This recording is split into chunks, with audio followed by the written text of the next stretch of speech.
au Salon du Livre. Nous vous faisons vivre depuis le début du Salon du Livre Paris 2019 les activités au sein de l'espace Pona Ekolo, espace dédié aux auteurs et éditeurs du Congo. Je suis avec Raymond Loko qui vient tout droit de Brazzaville, qui est auteur.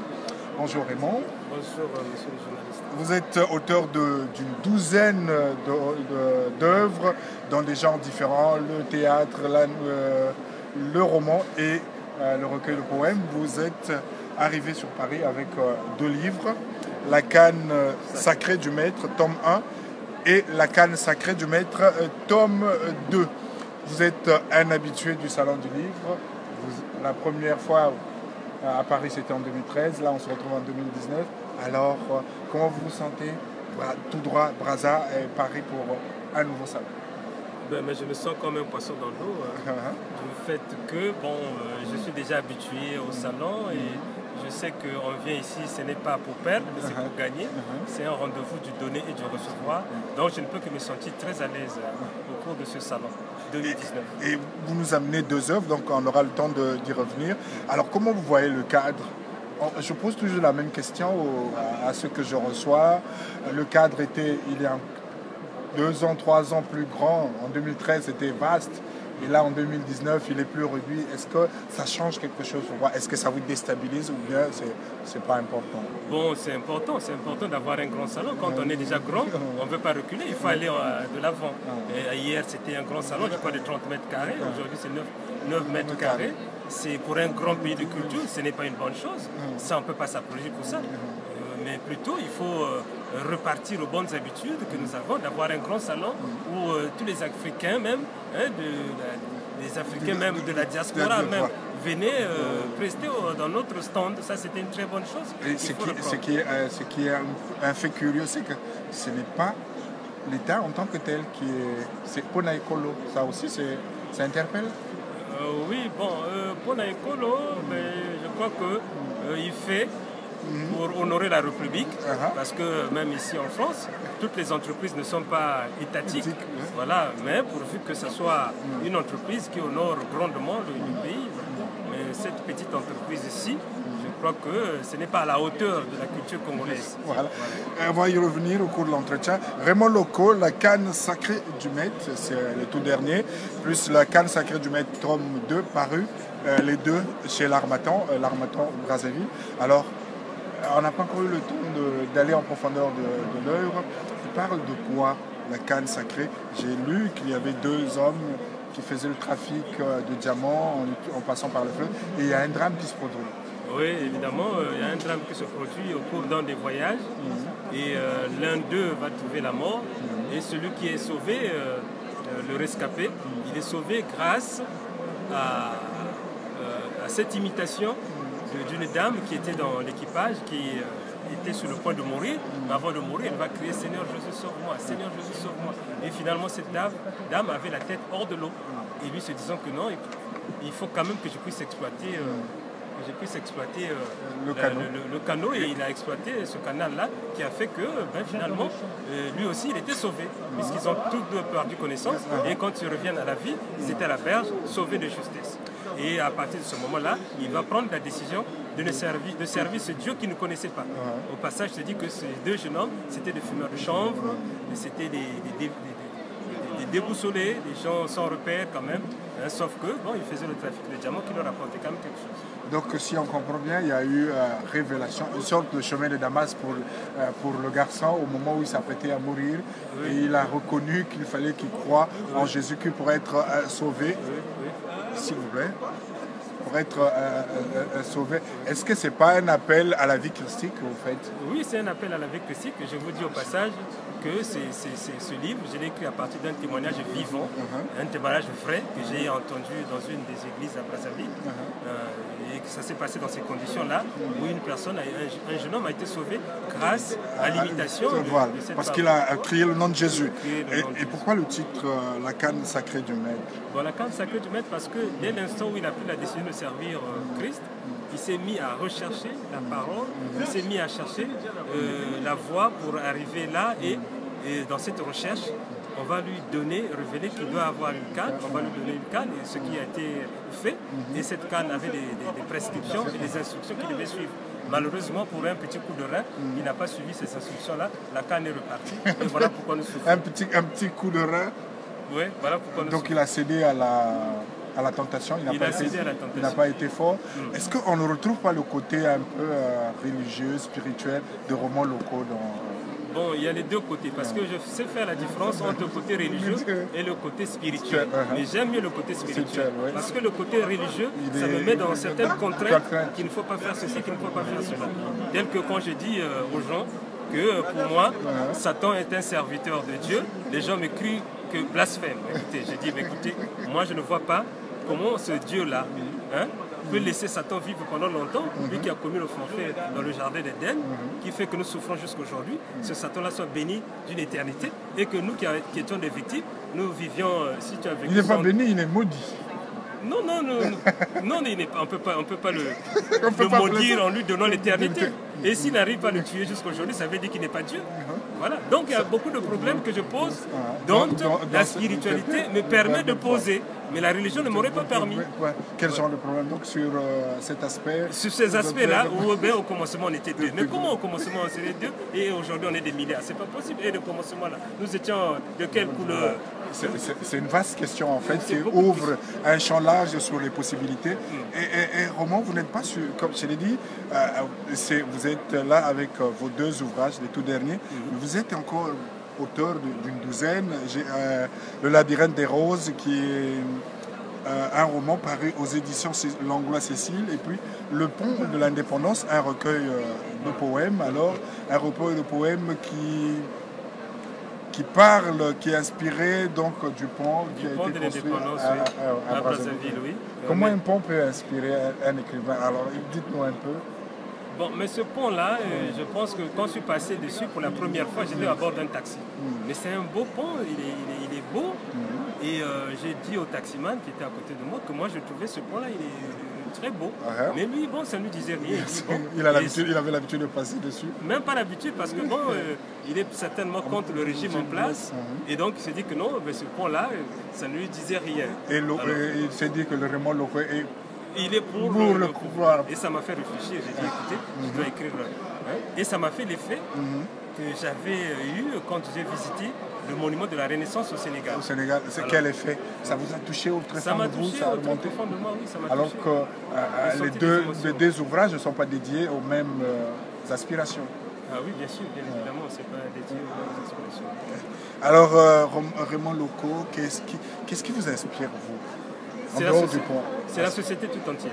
La société tout entière, ce que je vois en bien, ce que je vois en mal, ça m'inspire et voilà. Et en ce moment, par rapport à ce que le pays traverse, de bien ou de pas bien, ça doit être une vraie source d'inspiration. Mais c'est déjà une source d'inspiration que je l'ai dit, même en passant, j'ai dit que partir d'un grand stone et venir à un petit stone, c'est quelque chose de pas bien et ça m'inspire. Ça inspire, donc ça peut susciter un texte, ça peut susciter... Oui, bien sûr que ça peut susciter un texte. Alors Raymond, pour 2013, 2014 et 2015, vous revenez, le salon c'est peut-être pour la 4e ou la 5e fois, on va compter. Est-ce que vous avez des attentes, des aspirations en dehors du fait que la surface est plus réduite? Est-ce que vous êtes venu avec un objectif bien précis? Et l'objectif bien précis, c'est de faire véhiculer son message, parce qu'on veut être entendu dans les 4 coins du monde. Voilà, on n'écrit pas seulement pour soi, parce que si on écrivait pour soi, tout ce qu'on écrit là, ça est dans sa tête. On a écrit sur un parchemin et puis on l'a gardé dans sa maison. Donc quand on arrive dans un tel endroit, c'est pour que qu'on puisse claironner haut et fort ce qu'on pense de la vie. Pourquoi justement avoir fait la canne sacrée du maître en 2 tomes? Ça n'aurait pas été...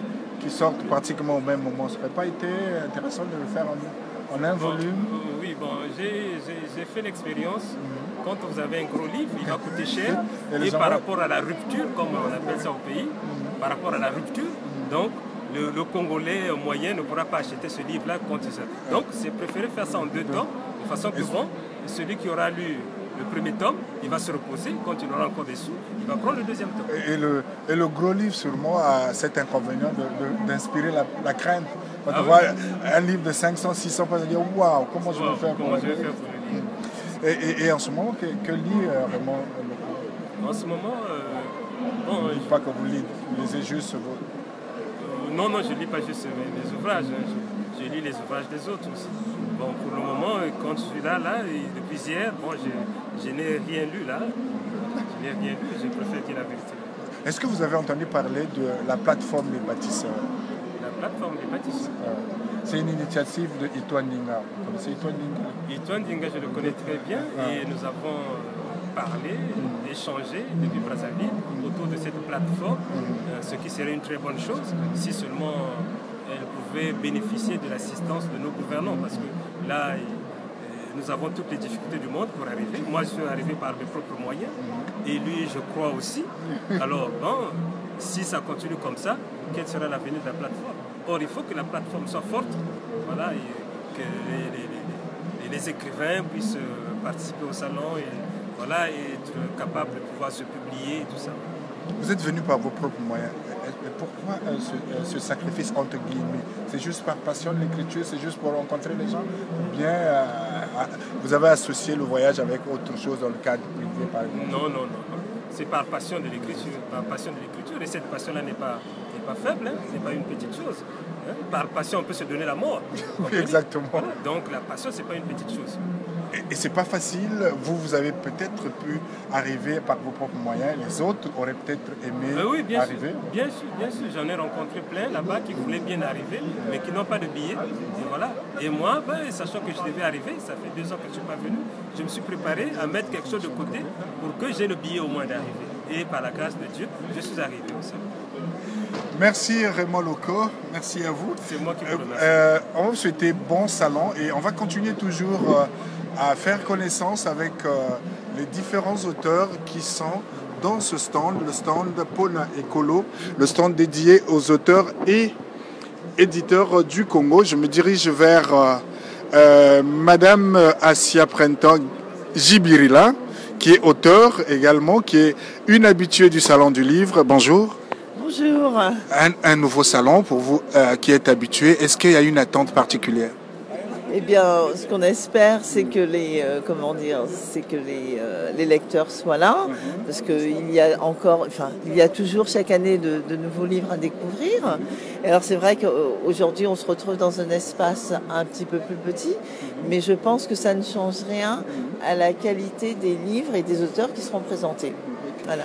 Et vous nous avez amené quoi exactement? Alors, mon petit dernier, alors je suis particulièrement fière de lui. Oui, c'est Kala, le poids du secret et autres tranches de vie. Ce sont des nouvelles? Alors, ce sont 11 fictions qui se basent sur des faits d'actualité.